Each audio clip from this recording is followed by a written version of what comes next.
right, chakras, let's dive in. We have all seen how popular sets of chakra singing bowls have become. Chakra tuning forks, chakra everything.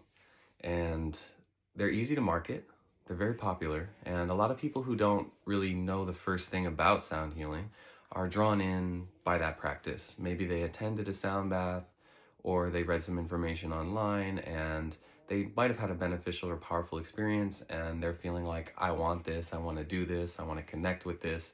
And they go on eBay or wherever they find, and then they see a variety of different types of chakra singing bowls or crystal alchemy singing bowls and instruments which are saying, this is for the heart, this is for the mind, this is for the throat, like whatever that it is.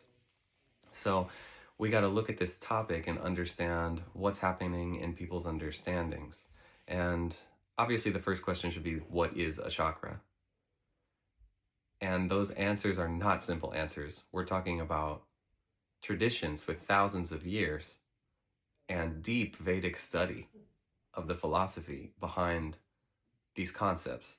And when we lift it beyond just the concept of the philosophies of the East and recognize that similar principles exist in other parts of the world, such as in the Sephirot of the Kabbalistic tradition, of which there are 10, or if you look into the Chakra in South America, and the list goes on of concepts related to how consciousness and energy are concentrated in the soul and the spirit. So in the first place, if the chakra is not physical, because some people think that the chakra is a physical thing, then where does it exist?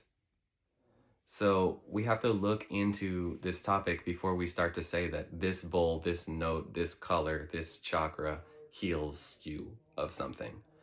Human beings are really complex. Consciousness is really complex. Sound healing is really complex. And we want it to be convenient and simple because, of course, wouldn't that be nice? To just make a diagram of a rainbow and put the C major scale there and list the chakras and then choose a bowl whenever a person comes to you and says, I'm sad, my heart feels closed, and then, okay, play F. In my experience, personally, and this experience is coming from many years, it's very extensive. I'm not trying to pat myself on the back or say, I've done all of this, and so I really know what I'm talking about. I'm just saying that the experiences that I've had have led me to understand that the depth of healing involves the psyche, it involves the emotional life, it involves the physical body, and these are interdependent factors. So one of the important teachings about chakras that gets overlooked a lot is the fact that within every chakra is the presence of all of the other chakras, like a hologram, a fractal. And so, for instance, let's say that you're expressing yourself, and we're going to call that a throat chakra topic. If you're expressing yourself about your fears, then that's the root chakra expressing itself through the throat chakra in common, simplistic language of people who talk about chakras like these. Then another way is to say that I love you. I'm expressing my heart through my throat. Or I had a vision last night in my dreams and the third eye was activated. Then you're expressing your vision. So you see all of the different chakras can be expressed through the others. If you love somebody, heart to heart, that's one level. If you see someone, you're attracted to them, you want to have sex with them, something like that, then the root is expressing itself. Energy is coming through different levels of consciousness. Human beings are filters of energy. We are like crystals in a sense that piezoelectricity through quartz crystal, which is one of the main technologies behind Silicon Valley, it attenuates energy. What does this mean? Mechanical pressure waves applied to a crystal produce electric current, and electric current in the opposite direction applied to the crystal create mechanical pressure. So this is literally where the material world, the mechanical pressure waves of sound, for instance, enter into our bodies and then are interpreted neurologically, which is really an electrochemical process on one level. If we're talking about human physiology, then the brain has an electromagnetic process. There is neurology there. That's where we're making meaning out of things, which is really what this conversation is about, the tendency to make meaning out of sound. So if you have a crystal bowl You strike it, it makes a certain tone, that frequency has been chosen, and then the company sells it to you and says, this is for the heart chakra. That's a meaning that you make out of it, that they make out of it. And that now there's an agreement that, like, we sell this, you buy this, we believe this, and then let's go do our work. Now, inherently, that's not a problem, because if you have a spiritual practice or a practice of sound healing, and this is what helps you to connect, and you have a really meaningful, sincere connection with that, and it inspires you, and you go and you serve people, or you work for yourself, like on yourself in your home, and it's just something in your life that brings you a sense of connection and value, then that's perfect. It doesn't matter if it's true or not true, because a lot of healing is placebo. We already know this from the medical establishment, that about half of the healing is placebo effect anyway.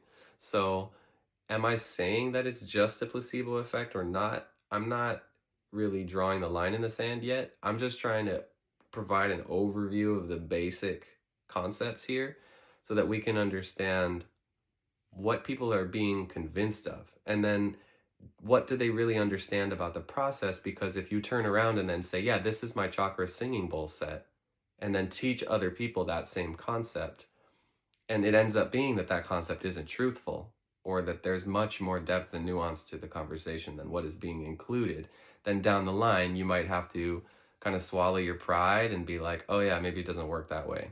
So let me take it one step further.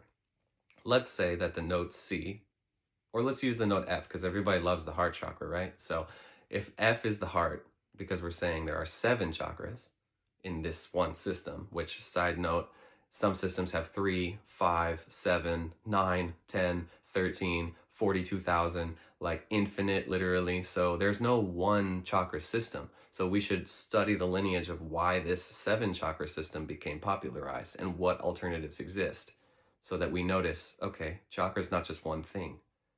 In the Tibetan system, it's going to be different than in another place. China, even just like sects within, all have different.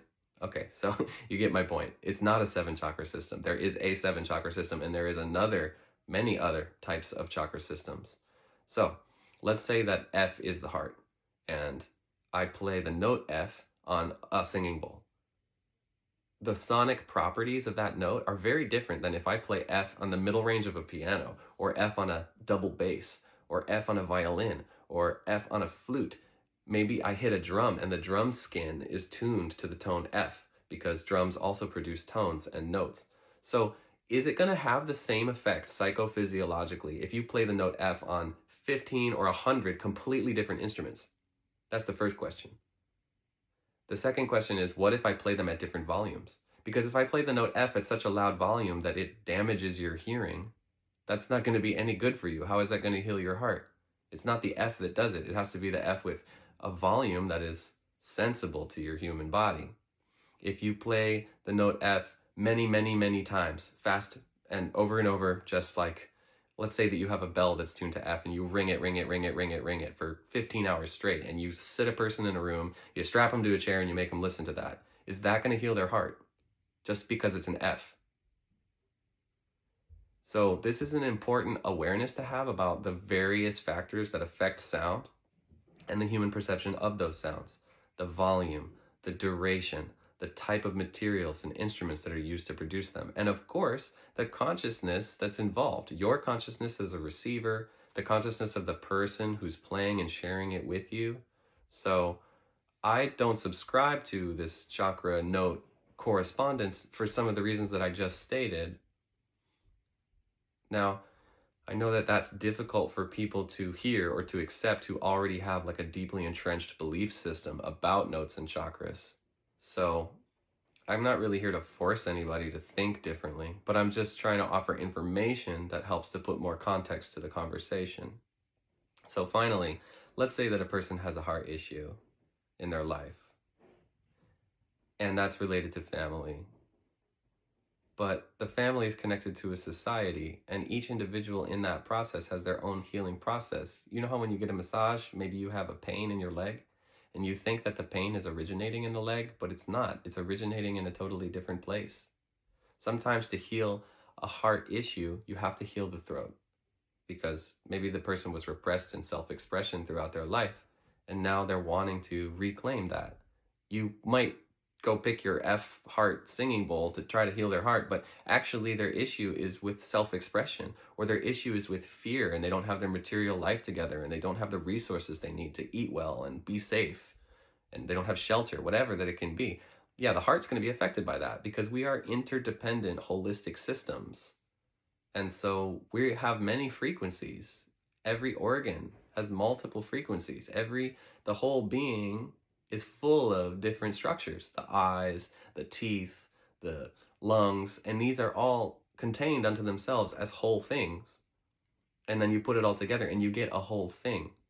So how do we approach holistic healing with notes and frequencies and rhythms and chakras and all of these deep, complex topics without like just printing out a sheet and saying C, D, E, F, G, A, B, root, blah, blah, blah, all the way up? And it's just, that might get you in the door to these thoughts, but it's a little bit like putting the alphabet on the wall for a preschool class or kindergarten class and say, yeah, but there's poetry somewhere. There's novels.